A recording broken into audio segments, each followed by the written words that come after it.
Hello नमस्कार, कैसे हैं आप सभी। तो आशा करते हैं आप सभी अच्छे होंगे। तो आज इस वीडियो में हम बात करेंगे एक्सरसाइज 1.2 के सॉल्यूशन पे, ठीक है। और हाँ, जो इसका इंट्रोडक्शन है वो वीडियो ऑलरेडी अपलोड हो चुका है, तो आप लोग प्लेलिस्ट में जाएं और इसका इंट्रोडक्शन ज़रूर देखें, उसके बाद ही आप लोग एक्सरसाइज को सॉल्व करें, ठीक है। तो हम स्टार्ट करते हैं एक्सरसाइज। और हाँ, इसमें जो जो बताया गया है वो आपको इंट्रोडक्शन वीडियो में सब कुछ बता दिया जा चुका है, ठीक है। तो जिसने भी इंट्रोडक्शन वीडियो नहीं देखा है वो पहले इंट्रोडक्शन वीडियो को देखें, फिर उसके बाद में सलूशन पर हम बात करेंगे, ठीक है। तो स्टार्ट करते हैं। और आप लोग अपनी कॉपी NCERT बुक कॉपी लेकर बैठें। साथ ही साथ आपको क्वेश्चन तो यहाँ पर दिखेगा ही दिखेगा, लेकिन फिर भी मैं ये कोशिश करूँगा कि आप लोग अपने NCERT बुक को जरूर लें, ठीक। तो यहाँ पर हम बात करेंगे, जो क्वेश्चन दे रखा है उसमें दे रखा है कि निम्नलिखित संख्याओं को अभाज्य गुणनखंडों के गुणनफल के रूप में व्यक्त कीजिए। यही तो है क्वेश्चन, ठीक। इसका पहला पार्ट यानी कि क्वेश्चन नंबर 1 का जो पहला पार्ट है वो क्या है, वो है 140, ठीक है। तो 140 में वो क्या कह रहा है कि आप इसको अभाज्य गुणनखंडों के गुणनफल के रूप में व्यक्त करो। तो आपको पता होता है कि 140 का अभाज्य गुणनखंड, तो 140 ऐसे लिखेंगे अब हम, ठीक है। ये कितने बार में जाएगा, 2 से काटेंगे तो 2 से 14 और ये 0, ठीक। फिर उसके बाद में फिर देखिए ये 2 से जाएगा तो 2 3 6, 2 5 10, फिर ये 5 बार में 5 से 35 और ये 7 बन जा 7 9। तो 140 का जो अभाज्य गुणनखंड है वो कितना आया है, देखो इधर 2 गुणे 5 गुणे 7। अगर इसको और सही तरीके से लिखोगे तो उसको हम ऐसे भी लिख देंगे कि 2 का स्क्वायर इंटू 5 इंटू 7। बस इतना ही करना है इसमें, बाकी और कुछ ज़्यादा नहीं करना है, ठीक। दूसरा क्वेश्चन क्या है, इसी का जो सेकंड पार्ट है वो भी है। हाँ, सेकंड पार्ट बिल्कुल सेम है, यानी कि आसान ही है। थर्ड पार्ट भी बिल्कुल आसान ही है। उसके बाद में अगर हम बात करेंगे, हाँ ठीक, उसके बाद में हम बात करेंगे क्वेश्चन नंबर, इसी का जो पार्ट नंबर 4 है वो थोड़ा सा अच्छा है, ठीक है। ये परीक्षा में कई बार पूछा भी जा चुका है, तो हम पार्ट नंबर 4 की बात करेंगे, ठीक है। सेकंड और थर्ड आप लोग खुद से करें, पार्ट नंबर 4 की बात करेंगे, ठीक। 4 कौन सा है, 5005। देखो इसको, ये कितनी बार में जाएगा, ठीक है। 5005 का हम निकालेंगे अभाज्य गुणनखंड। तो 5 करना 5 हुआ, ये 0 और ये 0 और ये 5 करना 5। अब देखो यहाँ पर आ गया है 1001, कितनी बार में जाएगा, पता है किसी को, बताओ। 1000 है, कहीं ना कहीं लास्ट में क्या है, 1 है। तो ऑब्वियस सी बात है, मुझे एक ऐसी संख्या लेनी पड़ेगी जिसकी हम गुणा कराएं जो कि लास्ट में 1 ही आए। देखते हैं, देखो इधर, अगर 3 से इसको काटोगे तो 3 तिहाई 9 हो जाएगा, 1 बचेगा, 10 हो गया, फिर 3 तिहाई 9, फिर 1 11, ये 3 से भी नहीं जाएगा, ठीक है। 7 बार में देखें क्या, 7 बार में देखते हैं। देखो इधर 7 करना 7 हुआ, 3 30 हो गया, तो 7 चौके 28, 2 21 हो गया, तो 7 या 21, हाँ जी।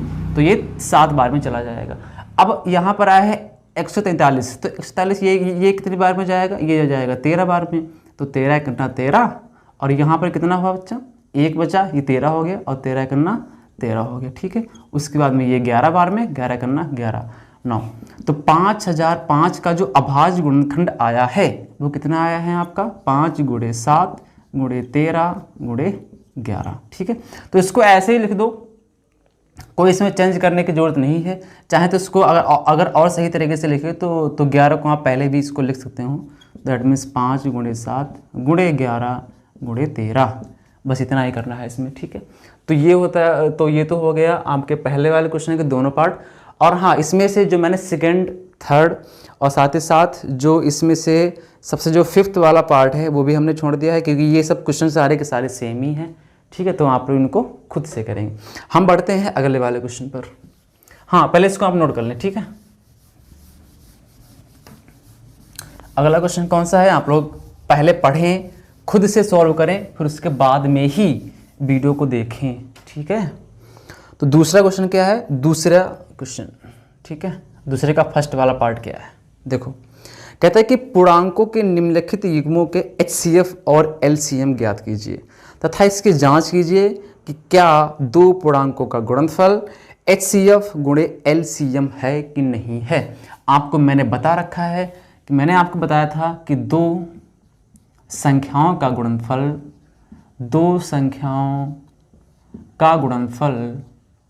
का गुणनफल, ठीक है।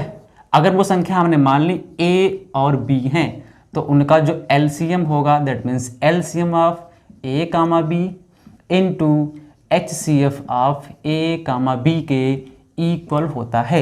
ये वाली बातें आपको मैंने पहले से ही बता रखी हैं इंट्रोडक्शन वीडियो में, ठीक है। तो बेसिकली यहाँ पर वो यही कह रहा है, कुछ संख्याएं दे रखी हैं, उनका आपको एलसीएम निकालना है और एचसीएफ निकालना है। एलसीएम और एचसीएफ निकालने के बाद आपको ये भी दिखाना है कि क्या इन दोनों का एलसीएम और एलसीएफ ये दो संख्याओं के गुणनफल के योग के बराबर होता है कि नहीं होता है, ठीक है। देखो अच्छा, पहला क्वेश्चन कौन सा है? पहला क्वेश्चन है आपका 26 और 91, यही तो है, आप लोग देख सकते हैं वहाँ पर स्क्रीन पर दिख रहा होगा 26 और 91, ठीक। अब देखो पहले हम क्या करेंगे कि 26 का अभाज्य गुणनखंड करेंगे, ठीक है। तो करेंगे यहाँ पर हम 26 का अभाज्य गुणनखंड, 2 कन्ना 2, 2 तिया 6 और ये 13 कन्ना 13 9। 26 के जो अभाज्य गुणनखंड आए हैं वो कितने आए हैं? 2 गुणे 13, ठीक है, 2 गुणे 13। उसके बाद में अगर हम निकालेंगे यहाँ पर 91 का, तो 91 से ये कितनी बार में जाएगा? देखो इधर 7 से काटेंगे, हाँ ठीक है। तो 7 कन्ना 7, 2 9 हो गया, यानी कि ये 2 21, तो ये 7 21 9, 13 कन्ना 13। तो ये जो 91 के जो अभाज्य गुणनखंड आ गए हैं वो कितने आ गए हैं आपके? 7 गुणे 13। अब अगर बहुत ही ध्यान से देखोगे, अगर मैं इसका एलसीएम निकालूंगा, यानी कि एलसीएम ऑफ किसका 26 का 91 का, तो कितना आ जाएगा बताओ मुझे।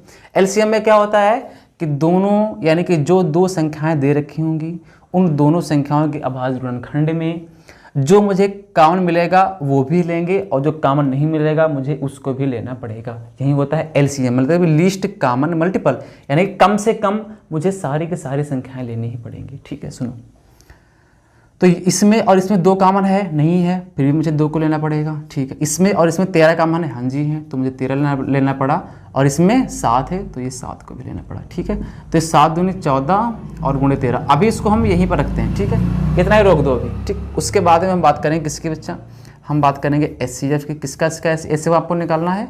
26 का 91 का आपको एचसीएफ निकालना है, ठीक है। तो 26 का 91 का एचसीएफ, एचसीएफ का मतलब क्या है कि हाई कॉमन फैक्टर, यानी कि सबसे बड़ा जो कॉमन होगा दोनों संख्याओं में वही क्या होता है आपका एचसीएफ होता है, ठीक है। तो इन दोनों में सबसे बड़ा कॉमन कौन सा है? इन दोनों में सबसे बड़ा कॉमन है 13, तो आपका एचसीएफ कितना आ गया भैया? 13, ठीक है। तो अब हम बात करेंगे कि ये वाली बात सत्य है कि नहीं है, चलो देखते हैं। कहता है कि ए कामा बी नहीं होता बल्कि यहाँ पर ए गुणे बी होता है, सॉरी, ठीक है, ए गुणे B equals to LCM of A comma B into HCF of A comma B. Now A, यानी कि अगर मैं ये दोनों संख्या मान लूँ ए और बी, तो ए कितनी है आपकी? 26 है, बी कितनी है? 91 है, equals to LCM of A comma B का कितना आया है बच्चा? 14 गुणे 13 आया है, साथ ही साथ एचसीएफ कितना आया है? वो आया है 13, ठीक है। देखो इधर 13 से 91 हुआ ये, और ये 13 दूनी 26 हो गया, तो 7 दूनी 14 इक्वल्स टू 7 दूनी 14। 9 बहुत ही ध्यान से अगर देखोगे तो LHS वो RHS के बराबर है। तो इसका मतलब क्या है कि हाँ ये बात सही है कि दोनों संख्याओं का गुणनफल उसके LCM और HCF के बराबर होता है, बस, ठीक है। ये वाली बात जो यहाँ पर उसने बोली थी वो यहाँ पर ये प्रूफ भी हो गई। आई बात समझ में, ठीक है। तो फटाफट इसको नोट करो, बढ़ते हैं अगले वाले क्वेश्चन पे।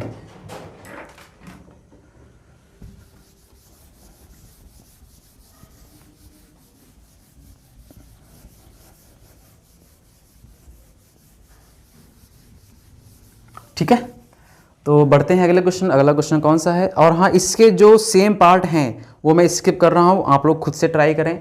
अगर क्वेश्चन नहीं होता है तो आप लोग कमेंट में लिख दें, मैं उनको दोबारा से करवा दूंगा, ठीक है भाई।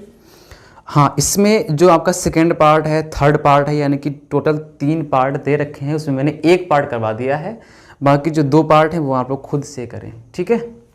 तो बात करेंगे अब हम क्वेश्चन नंबर 3 पे। क्वेश्चन नंबर 3 क्या है? देखो, कहता है कि अभाज्य गुणनखंडन विधि द्वारा निम्नलिखित पूर्णांकों के HCF और LCM ज्ञात करो। अभाज्य गुणनखंडन विधि दैट मीन्स आपको प्राइम फैक्टराइजेशन, आपको मैंने पहले ही बता रखा है कि प्राइम फैक्टराइजेशन क्या होता है, ठीक है। तो क्वेश्चन नंबर 3 देखो यहाँ पर, क्वेश्चन नंबर 3 का जो फर्स्ट पार्ट है वो क्या है, वो आपको दिख रहा होगा। इसमें दे रखा है 12, 15 और उसके बाद में और 21, यही तो है भैया। ठीक है, कहता है क्या कि इसका आप LCM और HCF ज्ञात करो। कोई प्रॉब्लम नहीं है, आराम से हम बता सकते हैं। सुनो देखो, 12 का LCM निकालना है ना। ठीक है, तो पहले क्या करोगे, अभाज्य गुणनखंड करोगे, प्राइम फैक्टराइजेशन करोगे। ठीक है, तो 12 का अभाज्य गुणनखंड, 2 छंग 12, 2 तिया 6, 3 करना 3 9। तो 12 के जो अभाज्य गुणनखंड आए हैं वो कितने आए हैं भैया आपके, 2 गुणे 3। ठीक है, उसके बाद में अब हम करेंगे 15 का। तो 15 का तो ये 3 5 15 और 5 करना 5 9। तो 15 के कितने आ गए भैया आपके, 3 गुणे 5। ठीक है, उसके बाद में हम बात करेंगे 21 की। तो ये 3 सते 21 और ये 7 करना 7। ठीक है, तो 21 के जो अभाज्य गुणनखंड है वो कितने आए हैं भैया आपके, 3 गुणे 7। ठीक है, अब वो क्या कह रहा है कि इसका आप LCM निकालो। ठीक है, तो LCM निकालते हैं अब हम। तो LCM ऑफ किसका आपको निकालना है, 12, 15 व किसका 21 का। ठीक है, LCM में क्या होता है कि जो कॉमन मिलता है वो तो हम लेते ही लेते हैं, लेकिन जो कॉमन नहीं होता है मुझे उसको भी लेना होता है। ठीक है, देखो यहाँ पर 2 कॉमन है, यहाँ पर 2 नहीं है, यहाँ पर भी 2 नहीं है, फिर भी हम यहाँ पर आपको 2 लेना पड़ेगा। साथ ही साथ यहाँ पर 2 है, यहाँ पर भी नहीं है, यहाँ पर भी नहीं है, फिर भी आपको 2 लेना पड़ेगा। फिर से देखो, यहाँ पर 3 है, हाँ जी है, यहाँ पर 3 है, हाँ जी, यहाँ पर भी 3 है, तो आपको 3 लेना पड़ेगा। साथ ही साथ यहाँ पर 5 है, यहाँ पर 5 नहीं है, फिर भी आपको लेना पड़ेगा। साथ ही साथ यहाँ पर 7 है, लेकिन ऊपर में 7 नहीं है, इसको भी आपको लेना पड़ेगा। ठीक है, तो अगर इसके आप मल्टीप्लाई करवाओगे तो 2 का स्क्वायर इंटू 2 का स्क्वायर। ठीक है, तो 2 का स्क्वायर इंटू 3 इंटू 5 इंटू 7। इसके अगर आप मल्टीप्लाई करवाओगे तो ये 2 दूनी 4, 12 पंच 60, और ये 60 अगर 7 की गुणा करवाओगे तो ये कहीं ना कहीं 420 आ जाएगा। ठीक है, तो 420 क्या हो गया, दी गई संख्याओं का LCM हो गया। आई बात समझ में। ठीक है, अब हम बात करेंगे HCF की।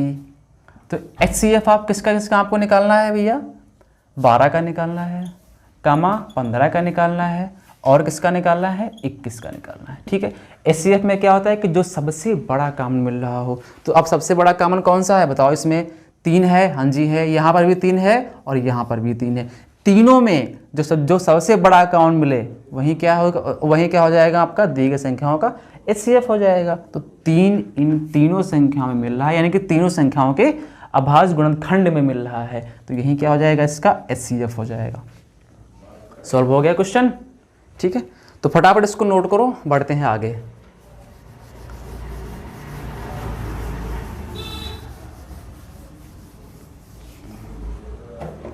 अगला क्वेश्चन कौन सा, जल्दी से पढ़ें आप लोग अपनी अपनी किताब में और खुद से ट्राई करें सॉल्व करने की। ठीक है, अगला क्वेश्चन कौन सा है, हाँ, कहता है कि HCF ऑफ 306, 657 का 9 दिया है, तो LCM 306 और 657 का कितना होगा।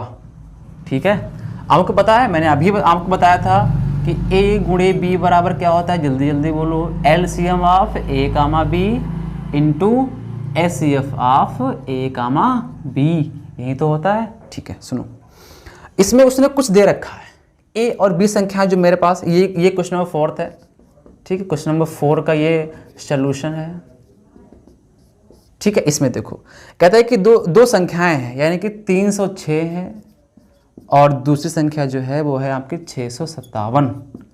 ठीक है, इनका गुणनफल ही तो होगा यहाँ पर, तो इनका गुणनफल लगा दो, बराबर LCM ऑफ A, B दिया है, नहीं दिया, मुझे निकालना है, यानी कि LCM of A that means 306 और 657, यही तो मुझे निकालना है, गुणे HCF का दिया है, हाँ जी दिया है, कितना दे रखा है, 9 दे रखा है। ठीक है, सुनो, अब बहुत ही अगर ध्यान से देखोगे तो 9 से अगर इसको काटोगे तो 9 सती 63 हुआ, कितना बच्चा 2 27 हो गया, और इन 9 तियाँ 27।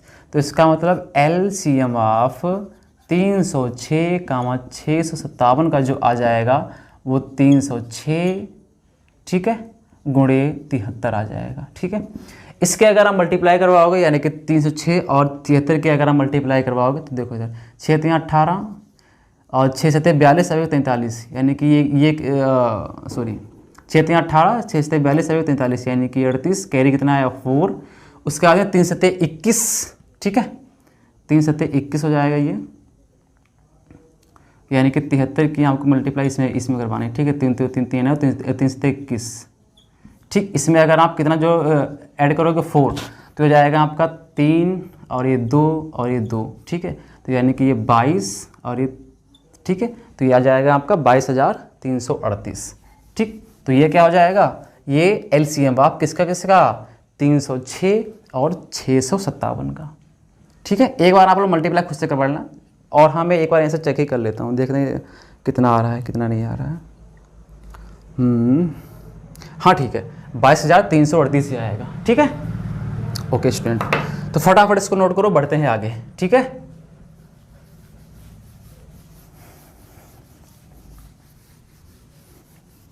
ओके नाउ अब कौन सा क्वेश्चन है भैया, कौन सा क्वेश्चन है, क्वेश्चन नंबर 6 क्या है देखो, कहता है कि व्याख्या कीजिए कि 7 गुणे 11 गुणे 13 प्लस 13 और 7 गुणे 6 गुणे 5 गुणे 4 गुणे 3 गुणे 2 गुणे 1 प्लस 5 भाज्य संख्याएं क्यों हैं। अच्छा ये क्वेश्चन बहुत ही अच्छा क्वेश्चन है, मैं ये कहूँगा अच्छा ही नहीं बल्कि बहुत ही अच्छा क्वेश्चन है, ठीक। इसमें बेसिकली वो ये कह रहा है कि जो यहाँ पर संख्याएं दे रखी हैं आपको ये बताना है कि ये संख्याएं भाज्य हैं तो क्यों हैं। अब देखो इधर जैसे कि मान ली कोई संख्या अगर भाज्य होती है, कोई संख्या अगर भाज्य होती है तो वो क्यों भाज्य है।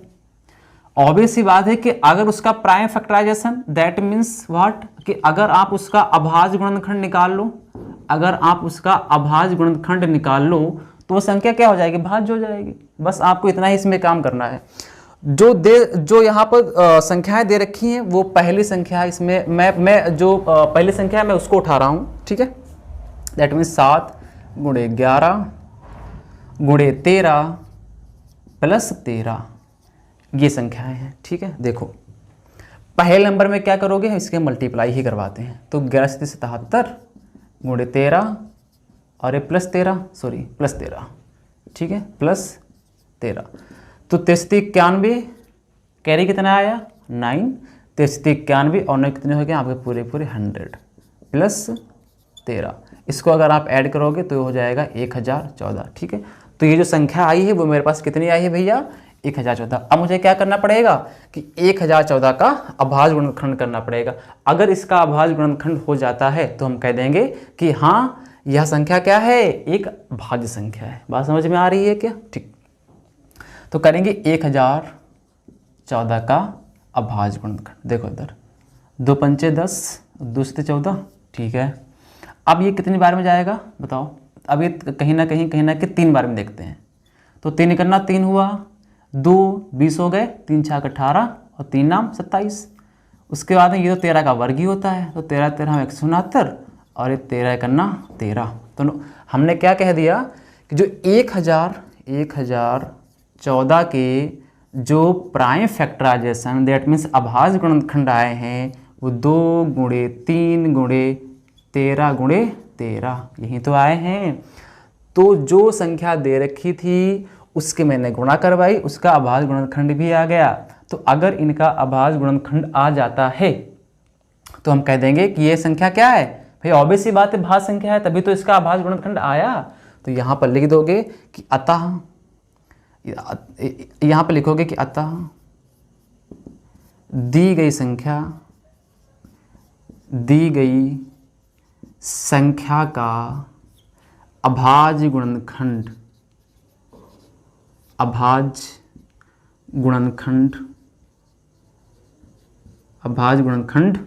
कितना है बच्चा, 2 गुणे 3 गुणे 13 गुणे 13 है, ठीक है। तो हम लिख देंगे कि अतः 1014 एक भाज्य संख्या है, एक भाज्य संख्या है। आई बात समझ में, ठीक है। बस इतना ही करना था इसमें, ठीक है। अच्छा फर्दर इसके आगे भी इसमें एक और क्वेश्चन दे रखा है, ठीक है। एक और क्वेश्चन इसमें क्या है सुनो, कहता है कि इसी के आगे यानी कि इसी का ही पार्ट है, वो ये हो गया आपका पहला पार्ट और ये यहाँ से दूसरा पार्ट। मैं इसको रफ कर देता हूँ क्योंकि मुझे कहीं ना कहीं प्लेस चाहिए है, इसको रफ कर देता हूँ, ठीक। दूसरा पार्ट क्या है, कहता है भैया इसमें दूसरे पार्ट में वो क्या कह रहा है कि 7 गुणे 6 गुणे 5 गुणे 4 गुणे 3 गुणे 2 गुणे 1 प्लस कितना है, प्लस 5 है। तो पहले क्या करना पड़ेगा, पहले तो आपको इसकी गुणा ही करवानी पड़ेगी। ठीक है, गुणा करवाते हैं। देखो इधर 4 तियाँ 12, 5 60, दूना 120, 120 और 120 और 6 की अगर आप गुणा करवाओगे तो कितना आएगा बताओ, 720। तो 720, 7 दूनी 14, ठीक है, और ये 7 49 50, यानी कि 5040। ठीक है, और ये प्लस का 5 हुआ, इसके अगर आप इसको ऐड करोगे तो कहीं ना कहीं 5045 हो जाएगा। ठीक है, तो अब हम क्या करेंगे, 5045 का आभाज्य गुणनखंड करेंगे। आसान सी बात है। तो 5045 का आभाज्य गुणनखंड, तो 5 करना 5 0 और 5 नाम 45, इतना ही तो आएगा। इसके आगे फर्दर, इसके आगे भी कुछ ना कुछ तो होगा ही होगा। ऑब्वियस सी बात है भाई, कुछ ना कुछ तो होगा, लेकिन मैं इसको आगे अभी सॉल्व नहीं कर रहा हूँ। तो सुनो, यहाँ पर हमने क्या कह दिया कि इसका कुछ ना कुछ तो अभाज्य गुणनखंड आया ही आया है। ठीक है, इसके आगे भी इसका कुछ ना कुछ तो होगा ही होगा, लेकिन अगर इसको आप आगे नहीं सॉल्व करने पे जाओ, इतना ही छोड़ दो। ठीक, तो यहां पर लिखोगे क्या कि दी गई संख्या का अभाज्य गुणनखंड कितना आया है, दी गई संख्या का अभाज्य गुणनखंड 1009 है। ठीक है, लिख दोगे कि अतः 5045, पता है 5045 क्या है, एक भाज्य संख्या है, एक भाज्य संख्या है। आई बात समझ में? बस हो गए दोनों क्वेश्चन, यानी कि ये इस वाले क्वेश्चन में 2 पार्ट थे और दोनों पार्ट आपके सॉल्व हो गए। आगे बात समझ में? ठीक है, ओके स्टूडेंट, फटाफट इसको नोट करो, आगे बढ़ते हैं फिर। अब अगला कौन सा क्वेश्चन है, आप लोग स्क्रीन पर उसको देख रहे होंगे, और मैंने आपको पहले ही बता रखा है कि आप लोग NCERT किताब को जरूर लें। ठीक है, और मेरे क्वेश्चन सॉल्व करने से पहले आप लोग अपने आप क्वेश्चन को सॉल्व करें, उसके बाद में ही मेरा सलूशन देखें। ठीक है, फिर अपना सलूशन और हमारा सलूशन मैच करें। ठीक, कहीं ना कहीं तब आपको ये पता चलेगा कि हमारी गलती कहाँ पर हो रही है। ठीक है, डायरेक्ट सलूशन नहीं देखा करो, मैं आपसे ये बार बार बता चुका हूँ। हाँ, अगला क्वेश्चन कौन सा है, देखो कहता है कि किसी खेल के मैदान के चारों ओर एक वृत्ताकार पथ है। अब ऐसे मान ले कोई एक खेल का मैदान है, उसके चारों ओर क्या है, एक वृत्ताकार पथ है। ठीक, इस मैदान का एक चक्कर लगाने में सोनिया को 18 मिनट लगते हैं, जबकि इसी मैदान का एक चक्कर लगाने में रवि को 12 मिनट लगते हैं। मान लीजिए वे दोनों एक ही स्थान और एक ही समय पर चलना प्रारंभ करके एक ही दिशा में चलते हैं। ठीक है, तो कितने समय बाद वे पुनः प्रारंभिक स्थान पर मिलेंगे, ये क्वेश्चन है। ठीक है, सुनो क्वेश्चन नंबर 7 क्या है, कहता है कि कोई एक खेल का मैदान है, ये मान ले कोई एक खेल का मैदान होगा, और वो भी कैसा है, वो भी है वृत्ताकार। ठीक, तो ये वृत्ताकार एक खेल का मैदान है। ठीक है, कहता है कि इस मैदान का एक चक्कर लगाने में सोनिया को कितने मिनट लगते हैं। मैं अभी इसको रफली बना रहा हूँ। ठीक है, सोनिया को कितने मिनट लग रहे हैं भैया, सॉरी 18 मिनट लग रहे हैं। उसके बाद में रवि को कितने मिनट लग रहे हैं, रवि को लग रहे हैं 12 मिनट।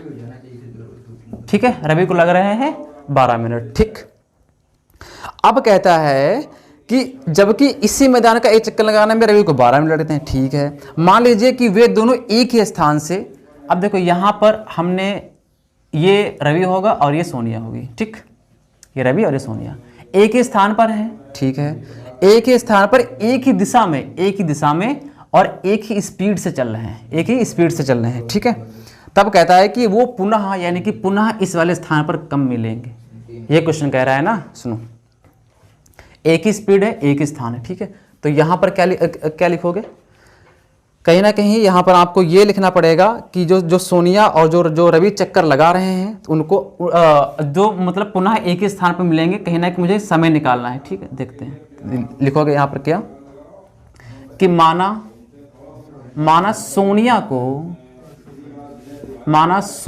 को रवि से मिलने में या रवि से मिलने में एक्स समय लगाएगी, एक्स समय लगाएगी, ठीक है, एक्स समय लगाएगी। तब सोनिया को एक चक्कर लगाने में लगा समय, एक चक्कर लगाने में लगा समय।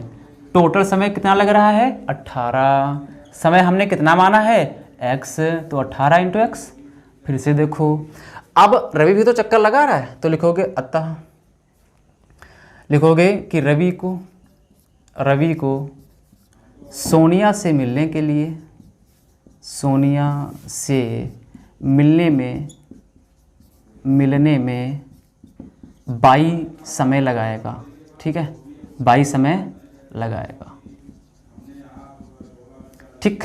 तब लिखोगे कि तब रवि को एक चक्कर लगाने में लगा समय, ठीक है, लगाने में लगा समय। क्या हो जाएगा आपका? कितना समय लग रहा है? 12 मिनट, यानी कि 12 इंटू 22, ठीक है, 12 इंटू 9। अब अगर बहुत ही ध्यान से देखोगे, देखो कहीं ना कहीं ये 18 इंटू एक्स है और ये 12 इंटू 22 है, यही तो है। इसका मल्टीपल क्या है? 18 है और ये 12 है। उसने कहा है कि कम से कम कितना समय लगेगा, तो कम से कम का मतलब क्या है कि लिस्ट है भाई, लिस्ट का मतलब क्या होता है कि कम से कम।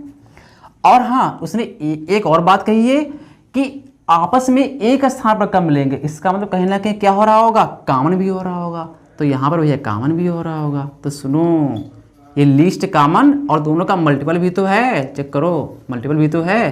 तो मुझे क्या निकालना है फाइनली? मुझे फाइनली एलसीएम निकालना है, ठीक है। किसका एलसीएम निकालना है? आपको एलसीएम निकालना है 18, 12 का, ठीक है। निकाल लेंगे आराम से, सुनो, निकालेंगे 18 का एलसीएम। मैं इसको इधर निकाल रहा हूँ, ठीक है। 18 का निकालोगे, 2 नाम 18, ठीक है, 3 3 9 और 1 3 करना 3 9। तो 18 बराबर कितना आ गया भैया? 18 के जो प्राइम फैक्टराइजेशन आए वो कितने आए हैं? 2 गुणे 3 गुणे 3। अब निकालेंगे 12 का, ठीक है। 2 छंग 12, 2 3 6 और 3 करना 3। तो जो 12 के आए हैं प्राइम फैक्टराइजेशन वो कितने आए हैं आपके? वो आ गए हैं 2 गुणे 3, ठीक है। निकालेंगे इसका एलसीएम, यानी कि एलसीएम निकालोगे किसका? 18, 12 का। कितना आएगा? सुनो, देखो यहाँ पर भी 2 है, यहाँ पर भी 2 है, तो हाँ जी 2 हो गया। उसके बाद यहाँ पर 3 है, यहाँ पर 3 है, तो हाँ जी यहाँ पर 3 हो गया। फिर यहाँ पर 3 है, यहाँ पर 3 नहीं है, आपको लेना पड़ेगा क्योंकि एलसीएम में यही होता है। उसके बाद यहाँ पर भी 2 है, तो ये हो गया, यानी 2 2 जा 4 और ये आपका 3 3 जा 9, ये हो जाएगा आपका कितना? 36 मिनट। तो इसका मतलब क्या होगा कि अतः जो दोनों है, दैट मीन्स रवि और सोनिया 36 मिनट बाद पुनः जो है वृत्ताकार पार्क पर आपस में मिलेंगे। आगे बात समझ में? तो हाँ, ये वाला जो चैप्टर है उसमें बस इतने ही क्वेश्चन थे, ठीक है। तो फर्दर अब हम आगे बढ़ेंगे एक्सरसाइज 1.3 के इंट्रोडक्शन पे, ठीक है। तो आप लोग वीडियो को देखते रहिए, नोट्स बनाते रहिए, पढ़ते रहिए, एंजॉय करते रहिए। धन्यवाद।